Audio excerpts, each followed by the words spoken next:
Olá e bem-vindos ao Liberdade para Escolher, meu nome é Fábio e no vídeo de hoje vamos falar sobre um assunto que afeta o bolso de todos nós, que são as taxas de juros no Brasil. Mas por que as taxas de juros estão tão altas? O governo coloca a culpa na ganância dos empresários e no Banco Central, mas será que é verdade? Vamos entender os motivos juntos hoje nesse vídeo.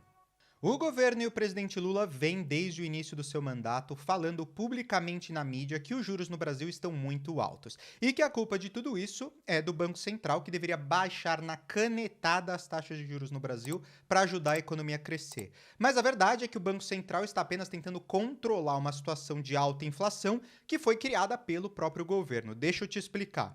O governo, ele é um órgão executivo na nossa república. Ele é responsável por implementar os planos e administrar o interesse público na área de sua competência. Isso inclui tomar decisões práticas para que o governo funcione e colocar em prática as leis que foram aprovadas pelo órgão legislativo, que é o nosso Congresso Nacional. Já o Banco Central é uma autarquia cujo principal objetivo é assegurar o poder de compra da moeda nacional e garantir um sistema financeiro nacional sólido e eficiente. Inclusive, uma das metas do Banco Central é manter a inflação dentro da meta. E caso não seja cumprida, o diretor do Banco Central ele tem que dar explicações de por que não ficou dentro da meta estipulada. E para cumprir o seu objetivo, o Banco Central tem alguns mecanismos e ferramentas para direcionar o mercado ou para forçar o mercado a agir da forma como ele espera que os agentes econômicos ajam. Entre elas, a definição da taxa básica de juros, conhecida como taxa Selic. Então, em poucas palavras, o Banco Central ele não é responsável por aprovar novas leis, ele não é responsável por implementar as leis e menos ainda responsável por administrar o país. Essas são as responsabilidades do governo e do Congresso Nacional. Mas o Banco Central é responsável por fazer correções necessárias na economia para garantir que o país tenha um sistema financeiro sólido. Ele age nas consequências do que o governo e o Congresso decidem e implementam. Então, obviamente, ele não é a causa das altas taxas de juros no país, mas sim o médico que vai lá administrar o remédio no bêbado que está em coma alcoólico porque ele bebeu demais e foi além dos seus limites sem pensar nas consequências. Então, dito isso, quais são os motivos reais pelo qual as taxas de juros no Brasil estão tão altas? São essencialmente 4 motivos. O primeiro deles é a alta inadimplência. Quando muitas pessoas deixam de pagar suas dívidas, as instituições financeiras elas ficam mais receosas em emprestar dinheiro, o que acaba aumentando as taxas de juros no país.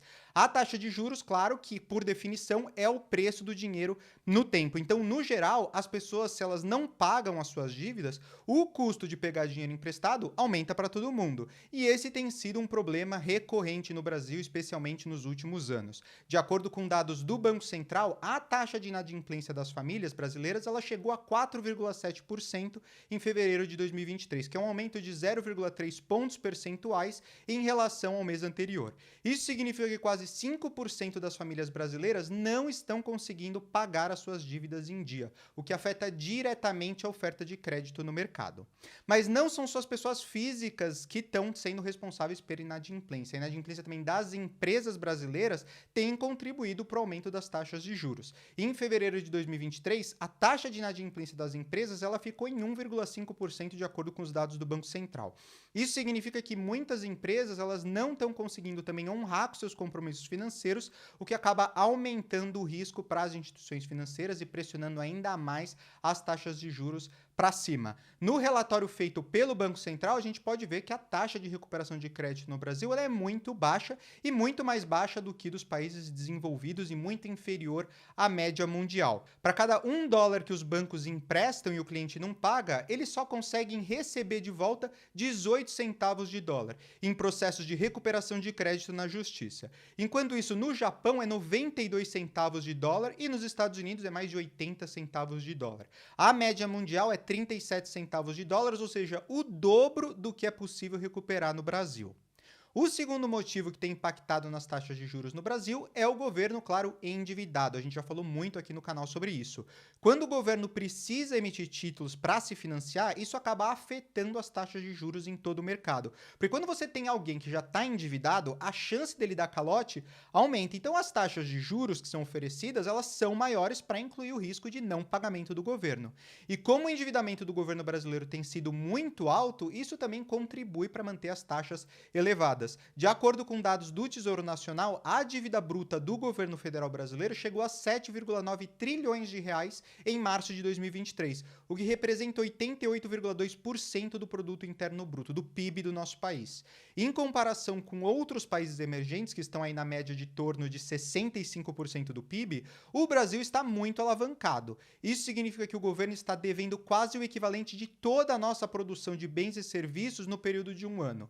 E quando o governo se endivida dessa forma, acaba elevando os riscos para os investidores e, claro, aumentando as taxas de juros. Mas por que o governo brasileiro se endivida tanto? Existem várias razões para isso, como, por exemplo, os gastos elevados com a Previdência Social, que já é um problema muito conhecido no Brasil, a necessidade de investir em infraestrutura e a dificuldade em controlar o crescimento das despesas públicas, que inclusive no governo Lula estão aumentando, porque o governo está mais focado em aumentar as despesas com programas sociais para cumprir as suas promessas de campanha. Além disso, a pandemia do Covid-19 também impactou significativamente as contas públicas, com o aumento dos gastos em saúde e a necessidade de implementar medidas para mitigar os efeitos econômicos da crise. Falamos também muito aqui no programa de como o governo Bolsonaro foi responsável por essa crise financeira que a gente está vivendo agora, com o aumento dos gastos públicos nos últimos anos. Então tem culpa para todo lado, mas ela sempre cai no governo executivo e no poder legislativo. É assim que a nossa república funciona.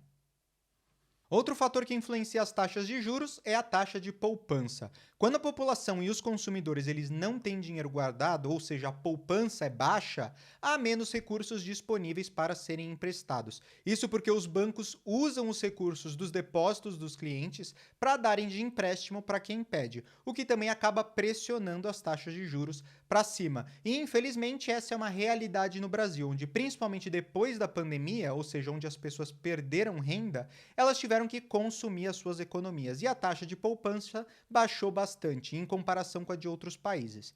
De acordo com dados do Banco Central, a taxa de poupança no Brasil ela ficou em 15,7% do PIB. Se comparado com outros países da América Latina, vemos que países como Colômbia, Peru, México e Chile, que são países menores que o Brasil e com menos riqueza, eles têm taxas de poupança mais altas. E em comparação à taxa de poupança na China, um país que seria uma economia semelhante à do Brasil, é de cerca de 46% do PIB.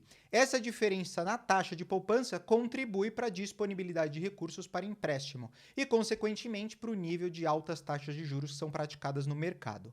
Por fim, o risco fiscal é outro fator que tem impactado as taxas de juros no Brasil. O risco fiscal é a possibilidade de um governo não conseguir honrar com suas obrigações financeiras, como, por exemplo, pagar dívidas ou fornecedores. Quando o risco fiscal é alto, os investidores eles ficam mais receosos em emprestar dinheiro para o governo, o que pode aumentar as taxas de juros. E, infelizmente, o Brasil também tem enfrentado desafios fiscais significativos nos últimos anos, com um déficit fiscal elevado e uma dívida pública crescente. Isso tem pressionado as taxas de juros para cima e criado uma incerteza no mercado. No relatório também que foi divulgado pelo Banco Central, podemos ver o CDS, Credit Default Swap do Brasil, que está na média desde 2010 próximo de 200, enquanto outros países da América Latina, de novo, menores que o Brasil, têm um CDS mais baixo, ou seja, melhor com menos risco do que o Brasil. E esse indicador global que é reportado pelo FMI, pelo Fundo Monetário Internacional, ele demonstra que a situação fiscal no Brasil está pior do que outros países na América Latina. Então o Brasil ele tem que pagar mais, ou seja, uma taxa de juros maior para atrair credores para emprestarem dinheiro para o Brasil. Em resumo, as altas taxas de juros no Brasil elas são influenciadas por vários fatores, como a alta da inadimplência, um governo endividado, a baixa taxa de poupança e o alto risco fiscal.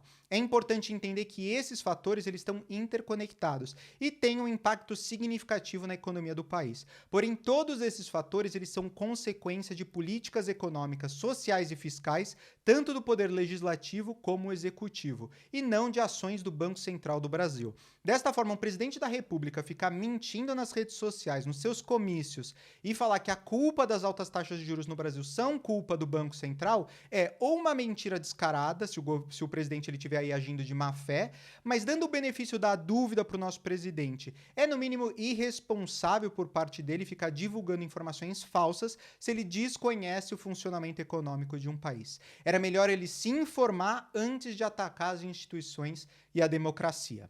Espero que esse vídeo tenha sido útil para você entender um pouco mais sobre as taxas de juros no Brasil. Se você tiver alguma dúvida ou comentário, deixa ele aqui embaixo nos comentários que eu terei o maior prazer em responder. E não se esquece de curtir o vídeo, se inscrever no canal e ativar as notificações para receber mais conteúdo sobre consumidores, economia, liberalismo e política. Nos vemos na semana que vem. Tchau!